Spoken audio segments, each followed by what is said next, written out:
Hello, and welcome to the first video in my series of Redstone tutorials. These tutorials are aimed at bringing people with no knowledge of Redstone up to an intermediate level.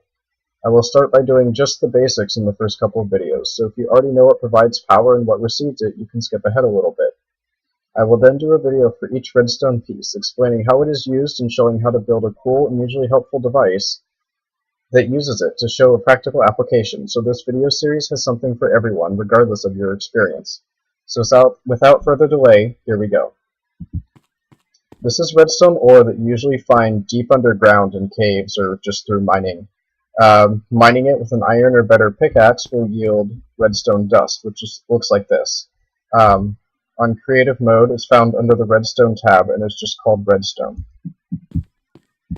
Redstone dust can be placed in a single spot like this, and it can placing more redstone adjacent to it will connect it into a wire automatically. Redstone can go up and down one block tall inclines, and it will just automatically go up the side of the block. It can also be put into complex shapes and up and down several blocks, going just one step at a time. But it will not go down or up a gap that is more than 2 blocks tall. Now, what makes redstone awesome is its ability to carry an electronic current. You'll see here I have powered and an unpowered wire. Unpowered is what I was just laying down over here. This powered one glows orange and has a particle effect to indicate that it has current going through it. So, how do you get power?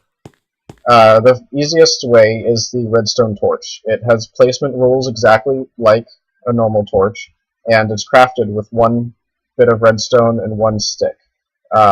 Placing it adjacent to a wire will provide power to it. There is the block of redstone, which is created by filling the crafting table with redstone dust. It has some similarities to the Redstone Torch, but also some distinct differences that will be covered in a later video. You can see just placing it again next to the wires powers it. There's the daylight sensor, which is really cool. It requires 3 half wooden slabs, 3 nether quartz, and 3 glass blocks. It provides power at a variable strength during the day.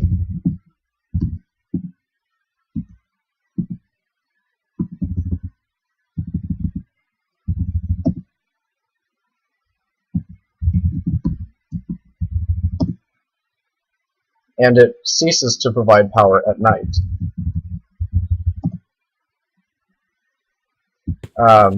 There are 4 types of pressure plates that are really cool.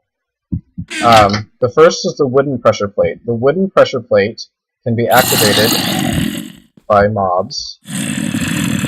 Maybe I shouldn't have put this on peaceful beforehand.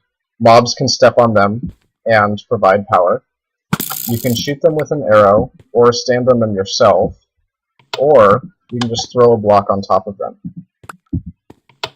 The stone pressure plate also responds to mobs, and it cannot be activated by an arrow, but it will still work with you standing on it.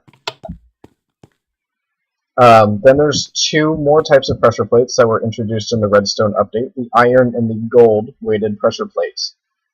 These are very different. Neither one responds to having an arrow on it, neither one responds to having you on it, neither one responds to having a mob on it.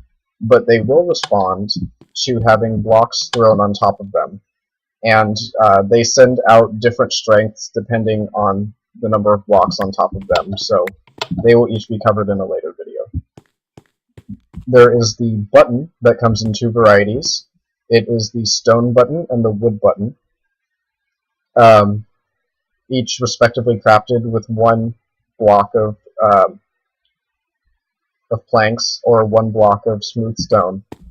Their biggest difference is just the appearance. You'll notice that the stone one blends in on stone and the wood one blends in on wood. But the distinction is that the wood ones can be activated by arrows and stone ones cannot. There's the lever, which is a really cool redstone device crafted by 1 block of cobblestone and 1 stick. It can be turned on and off only by players, so no zombies or anything else do you have to worry about. And it will stay on for as long as you want it on, and stay off for as long as you want it off. So it's really good to turn machines on or off once you start building more complex redstone devices. Another way to get power is the tripwire hook.